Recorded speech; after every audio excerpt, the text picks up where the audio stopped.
ॐ श्री परमात्मने नमः।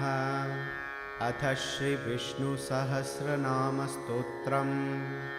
यस्य स्मरणमात्रेण जन्मसंसारबन्धनात् विमुच्यते नमस्तस्मै विष्णवे प्रभविष्णवे।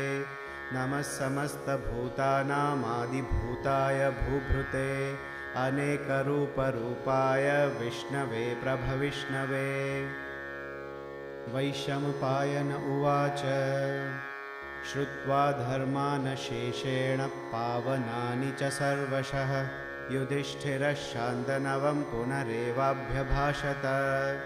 युधिष्ठिर उवाच किमेकं दैवतं लोके किं वाप्येकं परायणं स्तुवन्तः कङ्कमर्चन्तः प्राप्नुयुर्मानवा शुभम्। को धर्म सर्वधर्माणां भवतः परमो मतः किं जपन्मुच्यते जन्तुर्जन्मसंसारबन्धनात्। भीष्म उवाच जगत्प्रभुं देवदेवमनन्तं पुरुषोत्तमं स्तुवन्नाम सहस्रेण पुरुषः सततोत्थितः। तमेव चार्चयन् नित्यं भक्त्या पुरुषमव्ययम् ध्यायन् स्तुवन्नमस्यंश्च यजमानस्तमेव च। अनादिनिधनं विष्णुं सर्वलोकमहेश्वरं लोकाध्यक्षं स्तुवन्नित्यं सर्वदुःखातिगो भवेत्। ब्रह्मण्यं सर्वधर्मज्ञं लोकानां कीर्तिवर्धनं लोकनाथं महद्भूतं सर्वभूतभवोद्भवम्। एष मे सर्वधर्माणां धर्मोऽधिकतमो मतः यद्भक्त्या पुण्डरीकाक्षं स्तवैरर्चेन्नरः सदा। परमं यो महत्तेजः परमं यो महत्तपः परमं यो महद्ब्रह्म परमं यःपरायणम्। पवित्राणां पवित्रं यो मङ्गलानां च मङ्गलं दैवतं देवतानां च भूतानां यो व्ययः पिता। यतः सर्वाणि भूतानि भवन्त्यादियुगागमे यस्मिंश्च प्रलयं यान्ति पुनरेव युगक्षये। तस्य लोकप्रधानस्य जगन्नाथस्य भूपते विष्णोर्नाम सहस्रं मे शृणु पापभयापहम्। यानि नामानि गौणानि विख्यातानि महात्मनः ऋषिभिः परिगीतानि तानि वक्ष्यामि भूतये। ॐ विश्वं विष्णुर्वषट्कारो भूतभव्यभवत्प्रभुः भूतकृद्भूतभृद्भावो भूतात्मा भूतभावनः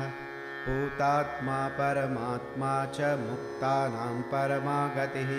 अव्ययः पुरुषः साक्षी क्षेत्रज्ञोऽक्षर एव च। योगो योगविदां नेता प्रधानः पुरुषेश्वरः नारसिंहवपुः श्रीमान् केशवः पुरुषोत्तमः सर्वशर्वशिवस्थाणुर्भूतादिर्निधिरव्ययः सम्भवो भावनो भर्ता प्रभवः प्रभुरीश्वरः स्वयंभूशम्भुरादित्य पुष्कराक्षो महास्वनः अनादिनिधनो धाता विधाता धातुरुत्तमः अप्रमेयो हृषीकेशः पद्मनाभोऽमरप्रभुः विश्वकर्मा मनुस्त्वष्टा स्थविष्ठः स्थविरो ध्रुवः अग्राह्यः शाश्वतः कृष्णो लोहिताक्षः प्रतर्दनः प्रभूतस्त्रीककुब्धाम पवित्रं मङ्गलं परम् ईशानप्राणदः प्राणो ज्येष्ठः श्रेष्ठः प्रजापतिः हिरण्यगर्भो भूगर्भो माधवो मधुसूदनः ईश्वरो विक्रमी धन्वी मेधावी विक्रमक्रमः अनुत्तमो दुराधर्षः कृतज्ञकृतिरात्मवान् सुरेशः शरणं शर्म विश्वरेता प्रजाभवः अहः संवत्सरो व्यालः प्रत्ययः सर्वदर्शनः अजः सर्वेश्वरः सिद्धः सिद्धिः सर्वादिरच्युतः वृषा कपिरमेयात्मा सर्वयोगविनिःसृतः वसुर्वसुमना सत्य समात्मा सम्मितः समः अमोघः पुण्डरीकाक्षो वृषकर्मा वृषाकृतिः रुद्रो बहुशिरा बभ्रुर्विश्वयोनिः शुचिश्रवाः अमृतः शाश्वतस्थाणुर्वरारोहो महातपाः सर्वगः सर्वविद्भानुर्विश्वक्सेनो जनार्दनः वेदो वेदविदव्यङ्गो वेदाङ्गो वेदवित्कविः लोकाध्यक्षः सुराध्यक्षो धर्माध्यक्षः कृताकृतः चतुरात्मा चतुर्व्यूहश्चतुर्दंष्टश्चतुर्भुजः भ्राजिष्णुर्भोजनं भोक्ता सहिष्णुर्जगदादिजः अनघो विजयो जेता विश्वयोनिः पुनर्वसुः उपेन्द्रो वामनः प्रांशुरमोघः शुचिरूर्जितः अतीन्द्रः सङ्ग्रहः सर्गो धृतात्मा नियमो यमः वेद्यो वैद्यः सदा योगी वीरः माधवो मधुः अतीन्द्रियो महामायो महोत्साहो महाबलः महाबुद्धिर्महावीर्यो महाशक्तिर्महाद्युतिः अनिर्देश्यवपुः श्रीमान् अमेयात्मा महाधृधृक् महेश्वासो महीभर्ता श्रीनिवासः सतां गतिः अनिरुद्धः सुरानन्दो गोविन्दो गोविदाम्पतिः मरीचिर्दमनो हंसः सुपर्णो भुजगोत्तमः हिरण्यनाभः सुतपाः पद्मनाभः प्रजापतिः अमृत्युः सर्वदृक्सिंहः सन्धाता सन्धिमान् स्थिरः अजो दुर्मर्षणः शास्ता विश्रुतात्मा सुरारिहा गुरुर्गुरुतमो धाम सत्यः सत्यपराक्रमः निमिषो निमिषस्रग्वी वाचस्पतिरुदारधीः अग्रणिर्ग्रामणी श्रीमान् न्यायो नेता समीरणः सहस्रमूर्धा विश्वात्मा सहस्राक्षः सहस्रपात् आवर्तनो निवृत्तात्मा संवृतः सम्प्रमर्दनः अहः संवर्तको वह्निरनिलो धरणीधरः सुप्रसादप्रसन्नात्मा विश्वधृग्विश्वभुग्विभुः सत्कर्ता सत्कृतः साधुर्जह्नुर्नारायणो नरः असंख्यो यो प्रमेयात्मा विशिष्टः शिष्टकृच्छुचिः सिद्धार्थः सिद्धसङ्कल्पः सिद्धिदः सिद्धिसाधनः वृषा हि वृषभो विष्णुर्वृषपर्वा वृषोदरः वर्धनो वर्धमानश्च विविक्तः श्रुतिसागरः सुभुजो दुर्धरो वाग्मी महेन्द्रो वसुदो वसुः नैकरूपो बृहद्रूपः शिपिविष्टः प्रकाशनः ओजस्तेजोद्युतिधरः प्रकाशात्मा प्रतापनः रुद्धस्पष्टाक्षरो मन्त्रश्चन्द्रांशुर्भास्करद्युतिः अमृतांशुद्भवो भानुः शशबिन्दुः सुरेश्वरः औषधं जगतः सेतुः सत्यधर्मपराक्रमः भूतभव्यभवन्नाथः पवनः पावनो नलः कामः कामकृत्कान्तः कामः कामप्रदप्रभुः युगादिकृद्युगावर्तो नैकमायो महाशनः अदृश्यो व्यक्तरूपश्च सहस्रजिदनन्तजित् इष्टो विशिष्टशिष्टिश्च शिखण्डी नहुषो वृषः क्रोधः क्रोधकृत्कर्ता विश्वबाहुर्महीधरः अच्युतः प्रथितः प्राणः प्राणदो वासवानुजः अपां निधिरधिष्ठानमप्रमत्तः प्रतिष्ठितः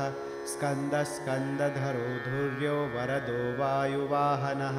वासुदेवो बृहद्भानुरादिदेवः पुरन्दरः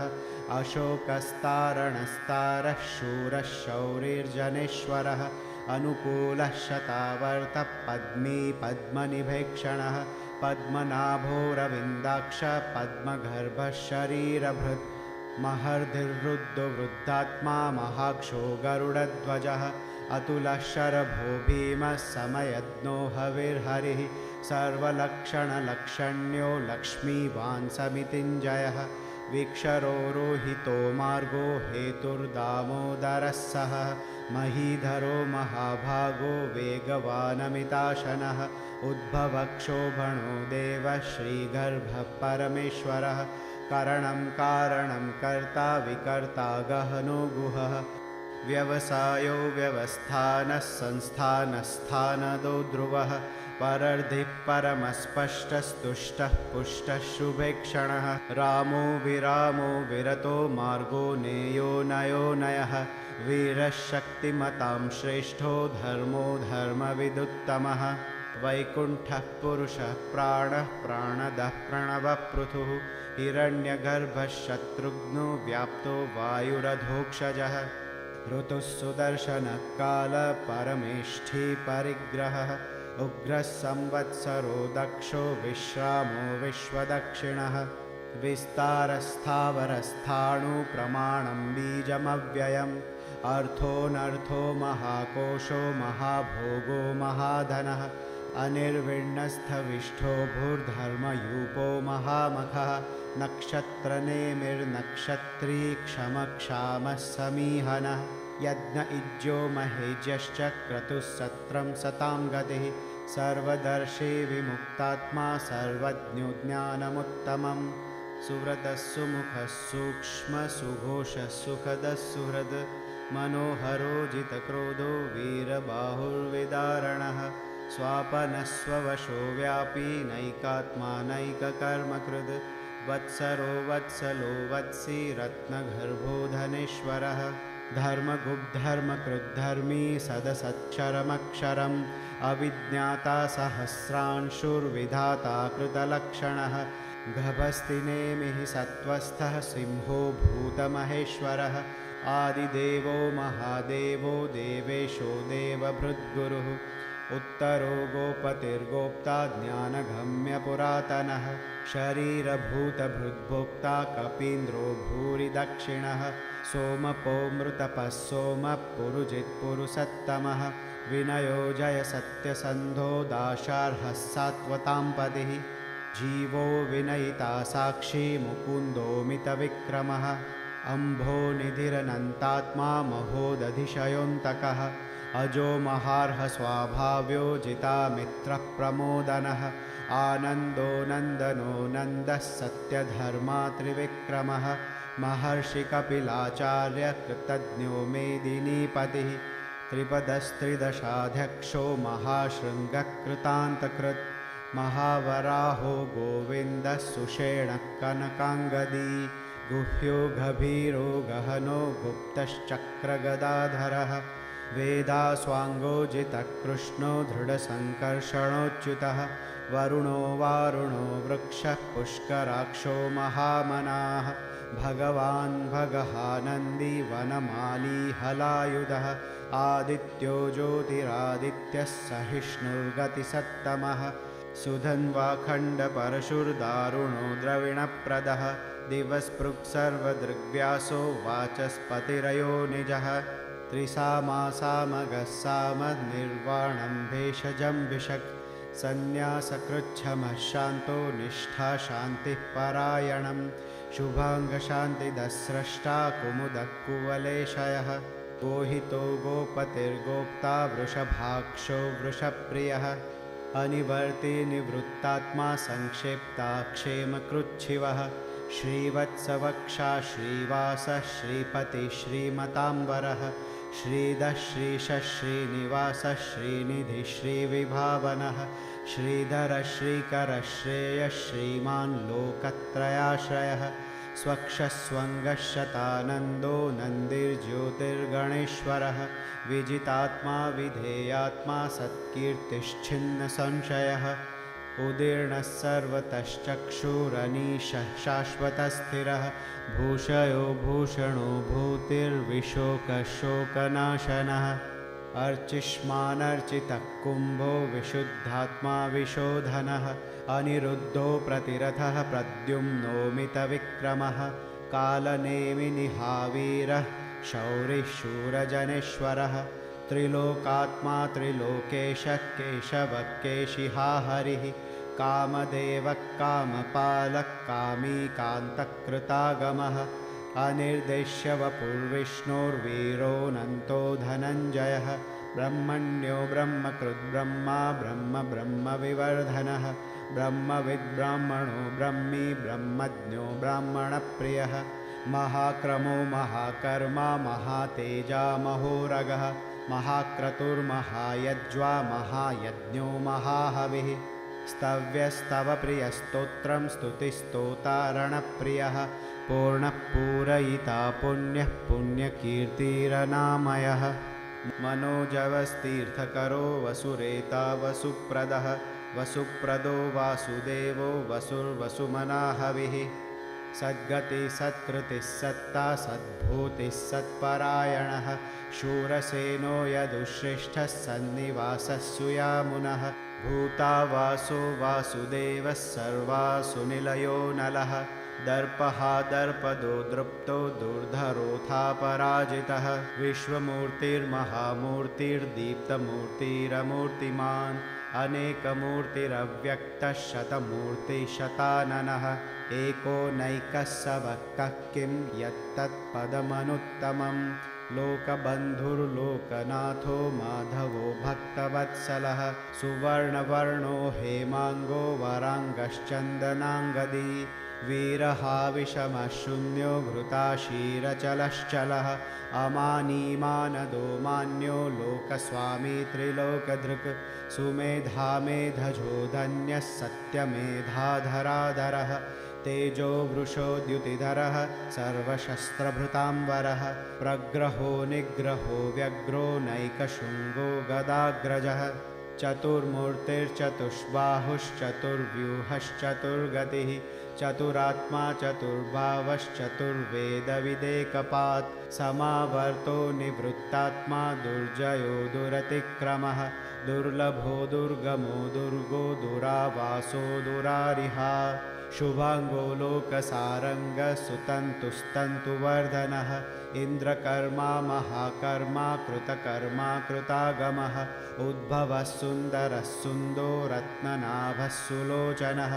अर्को वाजसनः शृङ्गी जयन्तः सर्वविजयी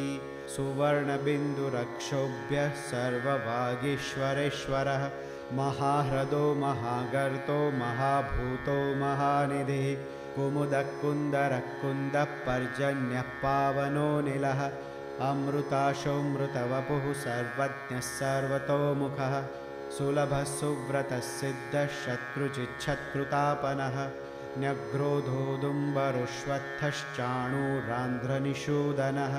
सहस्रार्चिः सप्तजिह्वः सप्तैधा सप्तवाहनः अमूर्तिरनघोचिन्त्यो भयकृद्भयनाशनः अणुर्बृहत्कृशस्थूलो गुणभृन्निर्गुणो महान् अधृतस्वधृतस्वास्य प्राग्वंशो वंशवर्धनः भारभृत्कथितो योगी योगीशः सर्वकामदः आश्रमश्रमणक्षामः सुपर्णो वायुवाहनः धनुर्धरो धनुर्वेदो दण्डो दमयिता दमः अपराजितसर्वसहो नियन्ता नियमो यमः सत्त्ववान् सात्विकः सत्यः सत्यधर्मपरायणः अभिप्रायप्रियार्होर्हः प्रियकृत्प्रीतिवर्धनः विहाय स गतिर्ज्योतिः सुरुचिर्हुतभुग्विभुः रविर्विरोचनः सूर्यः सविता रविलोचनः अनन्तो हुतभुद्भोक्ता सुखदो नैकजोऽग्रजः अनिर्विण्णः सदामर्षि लोकाधिष्ठानमद्भुतः सनातनतमः कपिलः कपिरप्ययः स्वस्तिदः स्वस्तिकृत् स्वस्ति स्वस्तिभुक् स्वस्ति दक्षिणः अरौद्रकुण्डलीचक्री विक्रम्यूर्जितशासनः शब्दातिगः शब्दसः शिशिरः शर्वरीकरः अक्रूरः पेशलो दक्षो दक्षिणक्षमिणाम्बरः विद्वत्तमो वीतभयः पुण्यश्रवणकीर्तनः उत्तारणो दुष्कृतिः पुण्यो दुःस्वप्ननाशनः वीरहारक्षणः सन्तो जीवनः पर्यवस्थितः अनन्तरूपोऽनन्तश्रीर्जितमन्युर्भयापहः चतुरश्रो गभीरात्मा विदिशो व्यादिशो दिशः अनादिर्भूर्भुवो लक्ष्मीः सुवीरो रुचिराङ्गदः जननो जनजन्मादिर्भीमो भीमपराक्रमः आधारनिलयो धाता पुष्पहासः प्रजागरः ऊर्ध्वगः सत्पथाचारः प्राणदः प्रणवप्पणः प्रमाणं प्राणनिलयः प्राणभृत्प्राणजीवनः तत्त्वं तत्त्वविदेकात्मा जन्ममृत्युजरातिगः भूर्भुवस्वस्तरुस्तारः सविता प्रपितामहः यज्ञो यज्ञपतिर्यज्वा यज्ञाङ्गो यज्ञवाहनः यज्ञभृद्यज्ञकृद्यज्ञी यज्ञभुग्यज्ञसाधनः यज्ञान्तकृद्यज्ञगुह्यमन्नमन्नान्द एव च आत्मयोनिस्वयं जातो वैखानः सामगायनः देवकीनन्दनस्रष्टा क्षितीशः पापनाशनः शङ्खभृन्नन्दकी चक्री शारङ्गधन्वा गदाधरः रथाङ्गपाणिरक्षोभ्यः सर्वप्रहरणायुधः सर्वप्रहरणायुध ॐ नम इतीदं कीर्तनीयस्य केशवस्य महात्मनः नाम्नां सहस्रं दिव्यानामशेषेण प्रकीर्तितं य इदं शृणुयान्नित्यं यश्चापि परिकीर्तयेत् नाशुभं प्राप्नुयात् किञ्चित् सोमुत्रेह च मानवः वेदान्तगो ब्राह्मणः स्यात् क्षत्रियो विजयी भवेत् वैश्यो धनसमृद्धः स्यात् क्षुद्रः सुखमवाप्नुयात् धर्मार्थी प्राप्नुयात् धर्मम् अर्थार्थी चार्थमाप्नुयात् कामानवाप्नुयात् कामी प्रजार्थी चाप्नुयात् प्रजाम् भक्तिमान् यः सदुत्थाय शुचिस्तद्गतमानसः सहस्रं वासुदेवस्य नाम्नामेतत् प्रकीर्तयेत् यशः प्राप्नोति विपुलं ज्ञातिप्राधान्यमेव च अचलां श्रियमाप्नोति श्रेयप्राप्नोत्यनुत्तमं न भयं क्वचिदाप्नोति वीर्यं तेजश्च विन्दति भवत्यरोगोद्युतिमान् बलरूपगुणान्वितः रोगार्तो मुच्यते रोगात् बद्धो मुच्येत बन्धनात् भयान्मुच्येत भीतस्तु मुच्येतापन्न आपदः दुर्गाण्यतितरत्याशु पुरुषः पुरुषोत्तमं स्तुवन्नाम सहस्रेण नित्यं भक्तिसमन्वितः वासुदेवाश्रयो मर्त्यो वासुदेवपरायणः सर्वपापविशुद्धात्मा याति ब्रह्मसनातनं न वासुदेवभक्तानामशुभं विद्यते क्वचित् जन्म मृत्युजराव्याधि भयं नैवोपजायते इमं स्तवमधीया न श्रद्धा भक्तिः समन्वितः युज्येतात्मसुखक्षान्तिः श्रीधृतिर्स्मृतिकीर्तिभिः न क्रोधो न च मात्सर्यं न लोभो नाशुभा मतिः भवन्ति कृतपुण्यानां भक्तानां पुरुषोत्तमे द्यौः सचन्द्रार्कनक्षत्राखन्दिशो भूर्महो दधिः वासुदेवस्य वीर्येण विधृतानि महात्मनः ससुरासुरगन्धर्वं स यक्षोरगराक्षसं जगद्वशे वर्ततेदं कृष्णस्य सचराचरम् इन्द्रियाणि मनोबुद्धिः सत्त्वं तेजो बलं धृतिः वासुदेवात्मकान्याहुः क्षेत्रं क्षेत्रज्ञ एव च सर्वागमानामाचारप्रथमं परिकल्पते आचारप्रभवो धर्मो धर्मस्य प्रभुरुच्यतः ऋषयः पितरो देवा महाभूतानि धातवः जङ्गमाजङ्गमञ्चेदं जगन्नारायणोद्भवं योगो ज्ञान तथा साङ्ख्यं विद्याशिल्पादिकर्म च वेदाशास्त्राणि विज्ञानमेतत्सर्वं जनार्दनात् एको विष्णुर्महद्भूतं पृथग्भूतान्यनेकशः त्रिलोकान् व्याप्य भूतात्मा भुङ्क्ते विश्वभुगव्ययः इमं स्तवं भगवतो विष्णुर्व्यासेन कीर्तितं पठेद्य इच्छेत् पुरुषः श्रेयप्राप्तुं सुखानि च